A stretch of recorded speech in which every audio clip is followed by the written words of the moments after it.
नमस्कार मित्रांनो. मित्रांनो मी सकाळी मधुमक्काला युरिया खत टाकणार मित्रांनो. तर युरिया घेऊन आलो मी ट्रॅक्टरवर. तर ते खत टाकण्याचं काम बी सुरू झालं मित्रांनो. खोडखत दिलं जातं आहे मधुमक्काला.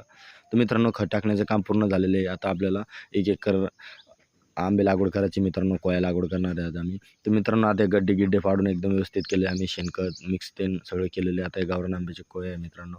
तर आता एक क्लोरोफायरिफॉस घेतलेले 10% मध्ये मित्रांनो. आता 1 एकर प्लॉटसाठी आम्ही आंबे लागवड करणार मित्रांनो. कोया लागवड करणार आहे. तर 1 एकर प्लॉट आहे. तर मित्रांनो आता आम्ही मार्किंग करण्याचं काम सुरू केलेलं आहे इकडं. त्याची मार्किंग केली जाते गजद्वारे.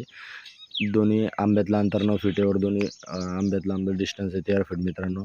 त्याची लागवड करणार आम्ही. आता मार्किंग केल्यानंतर आता इकडं होल पाडलं जातं मित्रांनो. लगभग 3-4 इंच असे गड्डं पाडले जाईल.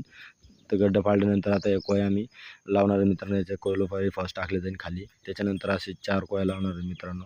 आता 4 कोया लावल्यानंतर त्याच्यावर एकदम व्यवस्थित फिट करून त्याच्यानंतर माती टाकली जाईल.